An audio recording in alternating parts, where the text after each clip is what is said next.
જો ખરા અર્થમાં જેને આપણે અતિથિ કહીએ, અતિથિ કોઈ તિથિ વગર એવા જે આપણા અતિથિ બન્યા માને શ્રી કાનાજી ઠાકોર સાહેબ,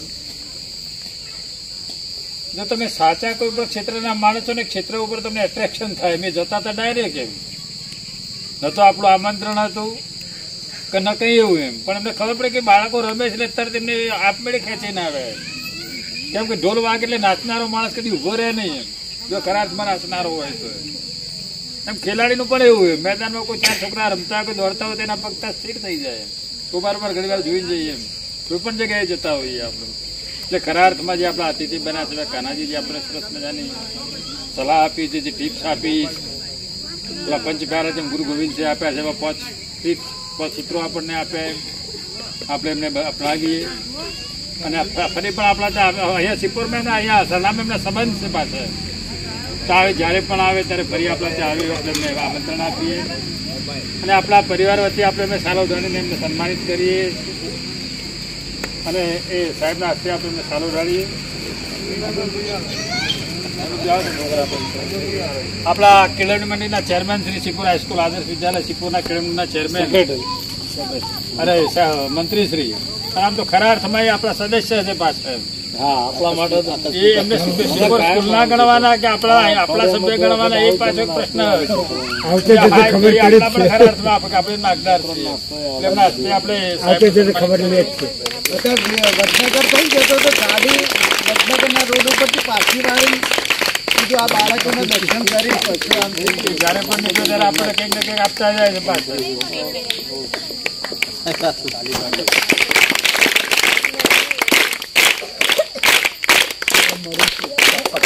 બીજાપુર થઈને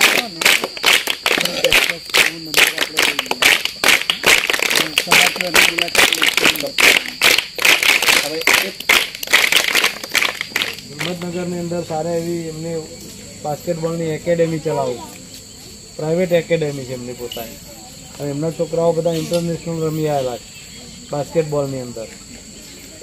બરાબર, અત્યારે હાલ ચાલુ જ છે એમની પ્રવૃત્તિ. અને ભાઈ અહીંયા એમનો બાબો બેઠો હતો ને, આ ભાઈ એમનો સન છે, એની ત્યાં સ્પોર્ટ્સની દુકાન છે હિંમતનગરની અંદર. બધો આ કપડો વપડો બધું, બૂટ શૂઝ બૂટ બધું વેચવાનું. બરાબર, અને એનું નામ કે ઠાકોર, કાનાજી ઠાકોર, મૂળ સુંઢિયાના વતની છે, અને તમારા ગામના સંબંધી. અહીંયા અમારી બહેનો અહીંયા, હા, એમની બહેનો અહીંયા પહેણાયેલા કરનારની. પેલો છોકરો ખાજી થયો, હા બરાબર. એટલે એમને સારું, એમને અહીંયા જોયું, ગાડી લઈને જતા જોયું કે આ પ્રવૃત્તિ જોયું, એટલે પાછા આયા. એમને આપણા વિડીયો જોયેલા પહેલા, એમને આપણા વિડીયો પહેલા જોયા હતા યુટ્યુબ ઉપર, ફેસબુક ઉપર, એટલે એ પાછા આયા કે આ જ પ્રવૃત્તિ છે, એટલે પાછા અહીંયા આવ્યા. અને એમને ખબર, અને અમારો બહુ જૂનો પરિચય છે અમારો, કારણ કે અમારું બધું કાર્યક્ષેત્ર એક હતું સાબરકાંઠાની અંદર. એમનો બાસ્કેટબોલનો છોકરો આવતો, મારે એથ્લેટિક્સ ને ખોખો નો આવતો, એટલે એ રીતે. બરાબર, એટલે સાહેબ વધુમાં તો સાહેબ એમનું પોતાનું બધું કેસી છે, બરાબર. સાહેબ જરા ફોકસ આપો. નમસ્કાર, good evening all of you. અહીંથી પસાર થયો ત્યારે તરત જ લગભગ કોઈ જગ્યાએ અટકતો નહીં એમ, પણ હા આવી જગ્યા જોઉં ને એટલે મને લાગે કે એક સારામાં સારું એક મોટું મંદિર અહીંયા ચાલી રહ્યું છે. અને ભગવાનો મેં તો જોયા નહીં, પણ આ બધા જોયા એટલે મને ભગવાન જેવું લાગે છે. ભગવાન જ લાગે છે નાના છોકરાઓને. સાહેબે થોડો પરિચય આપ્યો. હું પણ એક ગામડામાં ભણેલો, ચંપલ નહીં, કશું નહીં, આ રીતે. પણ નાનપણમાં એવું નક્કી કર્યું, તમારા બધાને એક મગજમાં એવું છે જીવનનો એમ, હા, તમારો જીવનનો કોઈ ગોલ હશે, તમારે જે શું બનવાનું છે એ બધાએ નક્કી કર્યું છે ને, કરી દેજો ને કોઈને કહેતા નહીં. બસ હવે બધા કહીશું ને તો ઘણી વખત આપણે શું કરે, હસવા માત્ર બનીએ. તમારો ગોલ જીવનમાં, તમારા ધ્યેય વગરનું જીવન નકામું. એટલે તમારે કંઈક મારે આવું બનવું જ છે, પછી એના માટે પ્રયત્ન કરવાના. અને એની તમારે એની કોઈક એવી જે કંઈક એવું બન્યું હોય ને, અને એની આખું એનું જીવન ચરિત્ર જોવાનું કે આ માણસ કેવી રીતે બન્યું એમ. કાલે વાત કરી છે ને આપણે. હવે તમને હું કહું કે દુનિયાની અંદર, ભારતની અંદર ને ગુજરાતની અંદર જે વ્યક્તિઓ મહાન બની છે ને, એ બધી આવા વાતાવરણમાંથી જ બનેલી છે. એમના જોરદાર ફેસિલિટી, આવું બધું ગાડીઓ હોય. અત્યારે હાલ હું તમારી માફક આ રીતે ત્યાં સિટીના છોકરાઓ આજે જો તો બધી ગાડીઓ ઉભેલી હોય બધી એમ, પણ ત્યાં એટલું બધું જે જોઈએ ને ત્યાંથી એવા છોકરાઓ તૈયાર નહીં થાય. આવી જગ્યાથી આ બધા છોકરાઓ તૈયાર થાય. આ ગ્રાસ રૂટમાં હા, આ એટમોસ્ફિયર એવું છે આની અંદર, વાતાવરણ બધું ટોટલી બધું પ્રકૃતિ તમને મળી રહે. તમે જીવનનો ગોલ નક્કી કરો, તમારા આવું બનવું છે, પછી કોઈનું એનો જીવન ચરિત્ર જુઓ, પછી એનું હાર્ડવર્ક કરો, મહેનત કરો, પણ મહેનત એવી કરો કે બુદ્ધિથી મહેનત કરો. બરાબર? માનો કે અત્યારે તમે ખોખો ના વોલીબોલ ને બધું ચાલો, કઈ પ્રવૃત્તિ છે આ બધી? Kho kho, volleyball, athletics. હા, તો તમે માનો કે વોલીબોલ રમતા હોય તો તમે પાસિંગ, લિફ્ટિંગ, સ્મેશિંગ એવું આવે છે બધું. હા, તો કહેવાનું મિનિંગ કે એની અંદર બી તમે જે ઓલિમ્પિકમાં જો હો, પણ તમે પણ એમાં કંઈક નવું કરી શકો છો કે ચાલો આમાં કંઈક ફેરફાર કરવા દે, માઇન્ડ ક્રિએટ કરો, નવું કંઈક તમે કરી શકશો. બધું એમાં રોજ વિચારો ચાલવા જોઈએ. બરાબર? તમે જોયું છે ઓલિમ્પિકમાં જમણા હાથે ઊંચો હાથ કરીને ડાબા હાથે સ્મેશ કરી દે, ખબર છે ને? કૂદે બીજો ને મારે બીજો. તો એવું કંઈક છે ને, એવું કરો તો તમે ફેમસ થઈ જશો એમાં પડ્યો. બાકી આવા તો બધા ખેલાડીઓ ગુજરાતમાં હોસ્ટેલો બધું એટલું બધું ચાલ બહુ છે, પણ એમાં એન્ટિક શું, તમે શું નવું ક્રિએટ કરો છો? અને બધા સાહેબો એટલા બધા અનુભવી છે. જો તમને ખબર છે કે જ ના પહોંચે રવિ, ત્યાં પહોંચે કોણ? કવિ. અને કવિ ના પહોંચે તો કોણ પહોંચે? અનુભવી. આ બધા અનુભવી સાહેબો બેઠા. તમને જેટલું કહે છે એટલું તો ધ્યાનથી સાંભળવાનું. બધું શક્ય છે. Everything is possible. હવે હું તમને કહું, હું બાસ્કેટબોલ સારામાં સારું ગુજરાતની અંદર સાહેબ લગભગ 85-15 વર્ષ બધા વિભાગમાં હિંમતનગરમાં 300 નેશનલ ખેલાડીઓ, 4 ઇન્ટરનેશનલ પ્લેયરો છે, અને હું પોતે બાસ્કેટબોલ રમેલો નહીં. વેરાયટી છે, તો બધું શક્ય બને એમ. મારાથી આવું ન બનાય, બધું ને બધું જ બનાય. એટલે આવા તમને જોયા પછી એવું થાય કે આવા વાતાવરણમાં તમે છો, આવું બધા અનુભવી ટીચરો મળ્યા છે, આવું વાતાવરણ મળ્યું છે, તો કંઈક વિશેષ કરવાનું. બધાને ચીલા ચાલુ કરે તો વાંધો નહીં, પણ કંઈક વિશેષ ખબર પડી ને. અને એના માટે વિશેષ કરવા માટે બધા સાહેબે તમને સમજાવ્યું છે. જો જીવનમાં મહાન બનવું હોય તો get up early in the morning, વહેલા ઉઠવાનું, ઉઠ્યા પછી પાણી પીવાનું, સાંભળ્યું, બરફ કર્યા સાંભળજો, 5 પ યાદ રાખવાના. હું તમને એવી ટિપ્સ આપું. તમે સવારે વહેલા ઉઠવાનું. કેટલા વહેલા? માનો કે તમે તમારી ઉંમર છે તો તમે કમસે કમ સૂર્ય ઉગે એના પહેલા ઉઠવાનું. પછી ઉઠ્યા પછી કે યાદ કરો કે મારે શું બનવાનું છે, આજે મારે શું કરવાનું છે, મેં આજ કાલે શું નક્કી કર્યું, થોડો વિચાર કરવાનો થોડીક વાર. પછી બ્રશ કર્યા વગર પાણી પીવાનું. પાણી ઠંડુ નહીં પીવાનું, ખબર છે, માટલાનું કે જે હોય એ બધું. અને ગરમ પાણી પીવો તો વળી બહુ જ બુદ્ધિશાળી બનાવો, બધું ઊંફાળું પાણી.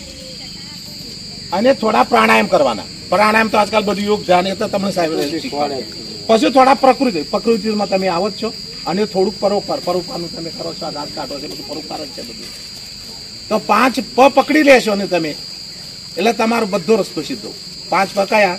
પરોઢીએ ઉઠવાનું, પાણી પીવાનું, પ્રાણાયામ કરવાના, પ્રકૃતિમાં જવાનું, અને પરોપકારનું થોડું કામ કરો. એમાં 2-3 વસ્તુ તમે ઓલરેડી કરો જ છો. પછી જો તમે ક્યાં પહોંચી જશો તમે. આ બધું શક્ય છે બધી, પણ આ વસ્તુઓ ખાસ કરવાની. મોટા ભાગના ખેલાડીઓ શું હોય છે સાહેબ, બધા જાણે છે, બધા ખરા. કારણ કે પાણીનું રોગ બી એને ડિહાઇડ્રેશન કહેવાય. તો ડિહાઇડ્રેશનથી 90% રોગ ડિહાઇડ્રેશનથી મનના હોય છે. બીજા બધા વાટ કાપવા અને વ્યસનથી તો બધાને ખબર છે. પણ જેટલા ડોક્ટરો પકડી ના હોય કે ભૂવા ના પકડી કે આમ તો ગમત કરું છું, એ રોગ પાણીની ખામી અને મનના વિચારોના રોગ હોય છે. બધા વર્લ્ડમાં સંશોધન. એટલે પાણી બહુ જ પીવાનું. પણ પાણી ક્યારે પીવાનું? ઘણાને એવું લાગે સાહેબ પાણી કેવું હતું, તમે શું કહેતો પાણી કેવી રીતે પીવાનું? પણ એક પદ્ધતિ છે પાણી પીવાની, સાંભળી લેજો. પહેલા તો બ્રશ કર્યા વગર પહેલું એક પાણી પી લીધું, બરાબર? પછી જમતા જમતા પાણી નહીં પીવાનું, બધા કહેતા છે જમવાનું હોય ને એના પહેલા અડધો કલાક પાણી નહીં પીવાનું, જમતા જમતા પાણી નહીં પીવાનું, જમ્યા પછી અડધો કલાક પાણી નહીં પીવાનું, અને પછી કલાકે થોડી વારે પાણી પીધા જ કરવાનું. થોડું ડાયટિંગ એટલે ખોરાકમાં બધું રાખવાનું, પાણી કેવી રીતે પીવું એમ. ખેલાડીને સૌથી બધું કાકા બધી પશુનો જાય, આ બધું જાય, ખોરાક તો હેવી લો, પણ પાણીનું જે ડિહાઇડ્રેશન થાય છે ને એના કારણે શરીર ખેંચાઈ જાય, મસલ ખેંચાઈ જાય, બધું ઘણા બધા પ્રશ્નો થાય છે. એટલે જે ડિહાઇડ્રેશનનું છે ને એ આપણે ખેલાડીએ પાણી બહુ પીવાનું. પાણી માટે એવું કહેવાય છે કે પાણી તરસ લાગે ને પીવો ને એ તમારે પ્લસ માઇનસ 0 થઈ જાય. કેવું?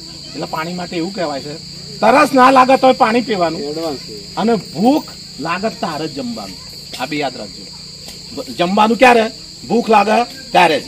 અને પાણી ક્યારે પીવાનું? તરસ ના લાગે તારે પાણી પીવાનું. તરસ લાગીએ ને એટલે આપણા અંદર પાણી છે ને આપણા શરીરની અંદર સેલ્સ કોષ કરે છે, અને કોષ આપણને શ્વાસ પૂરા પાડે. શરીરની અંદર ઇંગ્લિશમાં કોષ કહેવાય છે, ગુજરાતીમાં આપણા શરીરની અંદર કોષ હોય, બરાબર? એટલે તમે દોડો ને એને શું જોવે? શ્વાસ જોરદાર ઓક્સિજન જોવો ને. એટલે એ કોષ છે ને એ કોષનો ખોરાક પાણી છે. એ કોષ તમારા જોરદાર હોય ને તમને શ્વાસ ના ચડે. અને કોષનો ખોરાક શું? પાણી. અને પાણીનું કામ શું? તમને ઓક્સિજન પૂરું પાડે. સાંભળજો, તો એ તમે પાણી પીવો ને તો તમે એટલી રીતે તમે કામ કરી શકો ને તો કોઈ કલ્પના બાદનું કામ કરી શકો એમ. ખોરાકથી ને કદાચ સરકારે બધું જે કંઈ કરતું કે આ વસ્તુ ખાવા છે ને નોનવેજ ખાવા છે ને આવું બધું ખાવાથી એ કદાચ મારી દ્રષ્ટિએ કોઈ દાડો વિચારતા નહીં. વર્લ્ડની અંદર જેટલા રેકોર્ડ છે ને બધા શાકાહારી માંસાહારી કોઈ છે જ નહીં. અમે ખબર પડે છે ને તો માંસ મટન ખાવ તો તમે જાણો, મારે કોઈને પૂછવું બી નથી, પણ એ બધું બરાબર નથી, બધું પ્રોપર નહીં. દુનિયાની અંદર જેટલા રેકોર્ડ આપેલા હોય ને એ બધા રેકોર્ડ છે બધા કેવા છે? શાકાહારી છે, કોઈ માંસાહારી નથી. એ બધું જો તમારા પર ડિપેન્ડ કરે છે. પણ આ વસ્તુઓ થોડી અપનાવી લેજો, અને રોજ સવારે તો મારે કે દરરોજ સતત ચાલુ મારે શું બનવું છે, મગજમાં ગરમ. બરાબર? એટલે આમ તો ઘણું બધું કહેવાનું મન થાય બધું, પણ બધું આટલું તમને જે કંઈક સમજાવ્યું થોડું મેં કહ્યું સમજાવ્યું બધું, થોડુંક કે બધું. પાણી પીવાનું બેઠું, હા, થોડું મગજમાં બેઠું ને બસ અપનાવજો, ક્યાંય પોકી જશો. અને તમારા ગુરુજી આ બેઠા ને, હમણાં ગુરુ પૂર્ણિમા ગઈ ને, ભગવાન જ છે અને એમના ભગવાન તમે છો. બરાબર?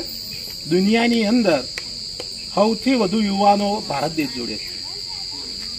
અને જો દેશ બેઠો કરવો હોય ને તો ભારત જોડે એ યુવાનોની જ બધી શક્તિ, તમે ભર યુવાની તમારે બધાની, અને એ તમે દેશનું ગૌરવ છો તમે લોકો બધા, અને તમે બધું જ કરી શકો છો. એવરીથિંગ ઇઝ પોસિબલ, બધું શક્ય છે. બરાબર? આજના દિવસે આકસ્મિક મુલાકાતમાં મેં તમને મને મોકો આપ્યો અને તમે મને સાંભળ્યો. તમારો ખૂબ ખૂબ આભાર. બરાબર?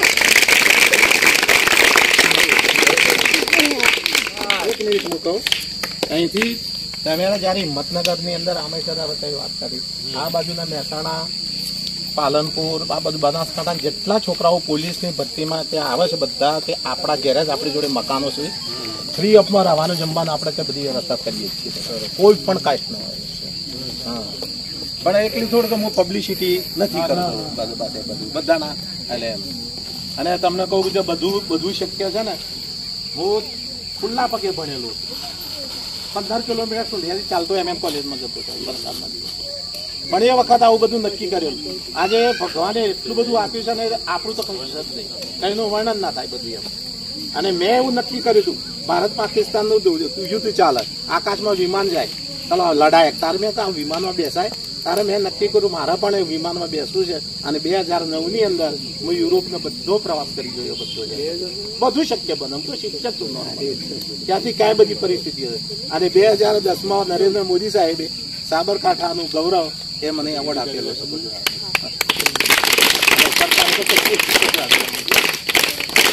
બધાને ફરીથી ખૂબ ખૂબ આભાર. તમારે જયારે જરૂર પડે ત્યારે મારો કોન્ટેક્ટ નંબર બી આપું છું. અને જયારે કોઈ બી ફિલ્ડની અંદર આવે ને, બેરણા પ્રવાસ લઈને આવીએ ને, બેરણા પ્રવાસ જોઈ ને તારે એક વણાકમાં સ્કૂલ આવે, લાલ કલરની સામે જે સ્પોર્ટ્સ ક્લબ છે આપણી જ છે, પોતાની 1 એકર જગ્યા લીધેલી છે. હવે એ સ્કૂલના આગળ જ છે, અને હિંમતનગરના સિટીના બધા છોકરા કે આપણા ત્યાં હું પણ ફ્રી ઓફ જ મને કેટલા બધા લોકો કહે છે કારણ કે સ્કૂલ મોંઘામાં મોંઘી સ્કૂલ છે ને આપણી ત્યાં જગ્યા છે 1 એકર જગ્યા રાખી હતી 90 લાખમાં સ્કૂલ વાળાએ 4 કરોડમાં માગી તોય પણ મેં ના આપી અને બધું ખાલી એમને ખાલી આ જ બધું અને સ્કૂલના છોકરા ત્યાં તૈયાર થાય છે ફરીથી બધાનો ખૂબ ખૂબ આભાર જ્યારે જ્યારે હિંમતનગરમાં આવો મારું મોસ્ટ વેલકમ બરાબર